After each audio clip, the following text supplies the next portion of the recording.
కేవలం placement director చెప్పారు అని మేము ఇక్కడితో ఆగిపోలేదు. విద్యార్థులతో కూడా మాట్లాడి ట్రైనింగ్ ప్రొసీజర్ ఎలా ఉంటుంది, ఒక్కో స్టూడెంట్కి ఎన్ని జాబ్స్ వచ్చాయి అనే విషయాలను కూడా అడిగి తెలుసుకున్నప్పుడు మాకు షాకింగ్ అనిపించింది. హర్షినికి కూడా 2 జాబ్స్ వచ్చాయి అండ్ 3rd జాబ్కి రిజల్ట్ కోసం వెయిట్ చేస్తుంది. అఫ్కోర్స్ 2 వచ్చిన అమ్మాయికి 3వ జాబ్ రాకుండా ఉంటుందా? సో ఏంటి జాబ్స్ వచ్చాయి, ఎందులో వచ్చాయి? సో ఒకటి కాగ్నిజెంట్లో వచ్చింది, second one Infosys, and third మళ్ళీ ఇన్ఫోసిస్ వాళ్ళే అప్గ్రేడ్ ఆప్షన్ ఇచ్చారు బెటర్ పొజిషన్కి. So I'm waiting for that results. ఇప్పుడు ఏంటి, ఏ పొజిషన్స్ మీకు?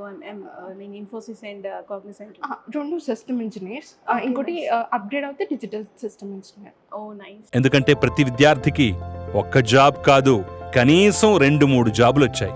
కాలేజ్ చుట్టూ పచ్చని చెట్లతో కూడిన ప్రశాంతమైన వాతావరణం చదువుకు అనువైన సౌకర్యవంతమైన మూడ్ అందిస్తుంది. హై అండ్ క్లాస్ రూమ్లు, డిజిటల్ బోర్డులు మరియు అధునాతన ల్యాబ్లు విద్యార్థులకు కొత్త నైపుణ్యాలు నేర్పించడంలో సహాయపడతాయి. ఇక్కడ శిక్షణ పొందిన ఫ్యాకల్టీ కేవలం టీచింగ్తో ఆగరు, విద్యార్థుల్లోని ప్రతిభను గుర్తించి దాన్ని మెరుగుపరిచేందుకు మార్గదర్శకులుగా పనిచేస్తారు. ప్రతి క్లాస్లో వారు మోటివేషన్ స్పార్క్తో విద్యార్థుల్ని ట్రైన్ చేస్తారు. స్టూడెంట్స్తో చేయించే ప్రతి ప్రాజెక్టు కూడా ఒక అద్భుతమే. మానవ మనుగడకు అవసరమయ్యే విధంగా వీరి ప్రాజెక్ట్స్ ఉంటాయి.